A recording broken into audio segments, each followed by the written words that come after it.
ایک یہودی کسی مسلمان کا پڑوسی تھا۔ اس یہودی کے ساتھ اس کا یہ مسلمان پڑوسی بہت ہی اچھا سلوک کرتا تھا۔ اس مسلمان کی یہ عادت تھی کہ ہر تھوڑی دیر بعد یہ جملہ کہتا تھا کہ حضرت محمد صلی اللہ علیہ وسلم پر درود بھیجنے سے ہر دعا اور ہر حاجت پوری ہوتی ہے۔ جو کوئی بھی اس مسلمان سے ملتا تو مسلمان اسے یہ جملہ ضرور سناتا۔ اس مسلمان کا یہ جملہ اس کے دل کا یقین تھا۔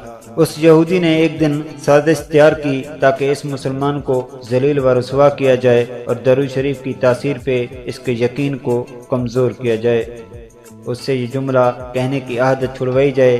پھر یہودی نے ایک سونار سے سونے کی انگوٹھی بنوائی اور اسے تاکید کی کہ ایسی انگوٹھی بنائیے کہ اس جیسی انگوٹھی پہلے کسی کے لیے نہ بنائی ہو۔ جب سونار نے انگوٹھی بنا دی تو یہ یہودی انگوٹھی لے کر مسلمان کے پاس آیا۔ حال احوال کے بعد مسلمان نے اپنا وہی جملہ دہرایا کہ حضرت محمد صلی اللہ علیہ وسلم پر درود بھیجنے سے ہر دعا اور ہر حاجت پوری ہوتی ہے۔ یہودی نے دل میں کہا کہ اب بہت ہو گیا، بہت جلد یہ جملہ تم بھول جاؤ گے۔ کچھ دیر بات چیت کے بعد یہودی نے کہا میں کہیں سفر پہ جا رہا ہوں، یہ انگوٹھی آپ کے پاس امانت رکھ کر جانا چاہتا ہوں، واپسی پر لے لوں گا۔ تو مسلمان نے کہا کوئی مسئلہ نہیں، اب بے فکر ہو کر انگوٹھی میرے پاس چھوڑ جائیں۔ پھر یہودی نے وہ انگوٹھی مسلمان کو دے دی اور اندازہ لگایا کہ مسلمان نے وہ انگوٹھی کہاں رکھی ہے۔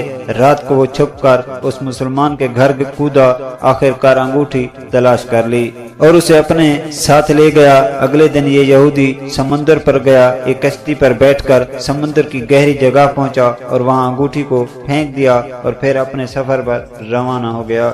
اس کا خیال تھا کہ جب واپس آؤں گا اور اس مسلمان سے اپنی انگوٹھی مانگوں گا تو وہ نہیں دے سکے گا، تب میں اس پر چوری اور خیانت کا الزام لگا کر خوب چیخوں گا اور ہر جگہ اسے بدنام کروں گا۔ وہ مسلمان جب اپنی اتنی رسوائی دیکھے گا تو اسے خیال ہوگا کہ درود شریف سے کام نہیں بننے والا۔ وہ اپنا جملہ اور اپنی عادت چھوڑ دے گا، مگر اس نادان کو کیا پتا تھا کہ درود شریف کتنی بڑی نعمت ہے۔ جب یہودی اگلے دن واپس آیا تو سیدھا اس مسلمان کے پاس گیا اور جاتے ہی انگوٹھی طلب کی تو مسلمان نے کہا آپ اطمینان سے بیٹھیں، آج درود شریف کی برکت سے میں صبح دعا کر کے شکار کے لیے نکلا تھا تو مجھے ایک بڑی مچھلی ہاتھ لگ گئی۔ آپ سفر سے آئے ہیں تو مچھلی کھا کر جائیں۔ پھر اس مسلمان نے اپنی بیوی کو مچھلی صاف کرنے اور پکانے پر لگا دیا۔ اچانک اس کی بیوی زور سے چیخی اور اسے بلایا۔ وہ مسلمان بھاگ کر گیا تو بیوی نے بتایا کہ مچھلی کے پیٹ سے سونے کی انگوٹھی نکلی ہے، یہ بالکل ویسی ہے جیسی ہم نے اپنے یہودی پڑوسی کی انگوٹھی امانت رکھی تھی۔ وہ مسلمان جلدی سے اس جگہ گیا جہاں اس نے یہودی کی انگوٹھی رکھی تھی تو انگوٹھی وہاں موجود ہی نہیں تھی۔ پھر وہ مچھلی کے پیٹ والی انگوٹھی یہودی کے پاس لے آیا اور آتے ہی کہا کہ حضرت محمد صلی اللہ علیہ وسلم پر درود بھیجنے سے ہر دعا اور ہر حاجت پوری ہوتی ہے۔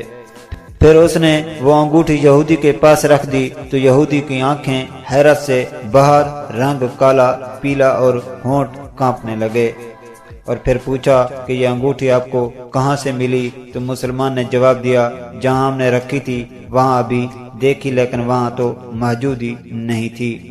جس مچھلی کا آج شکار کیا تو اس کے پیٹ سے یہ انگوٹھی ملی ہے، معاملہ مجھے بھی سمجھ نہیں آ رہا، مگر الحمدللہ آپ کی امانت آپ کو پہنچی اور اللہ تعالیٰ نے مجھے پریشانی سے بچا لیا۔ یہودی تھوڑی دیر کانپتا رہا، پھر بلک بلک کر رونے لگا۔ مسلمان اسے حیرانی سے دیکھ رہا تھا۔ یہودی نے کہا مجھے غسل کی جگہ دے دیں۔ غسل کر کے آیا اور فوراً کلمہ پڑھنے لگا۔ مسلمان بھی رو رہا تھا اور یہودی بھی رو رہا تھا۔ جب اس کی حالت سنبھلی تو مسلمان نے اس سے وجہ پوچھی، تب اس نے سارا قصہ سنا دیا۔ در حقیقت میرے پیارے دوستو، بے شک درود شریف پڑھنے سے ہر دعا قبول ہوتی ہے اور ہر حاجت پوری ہوتی ہے۔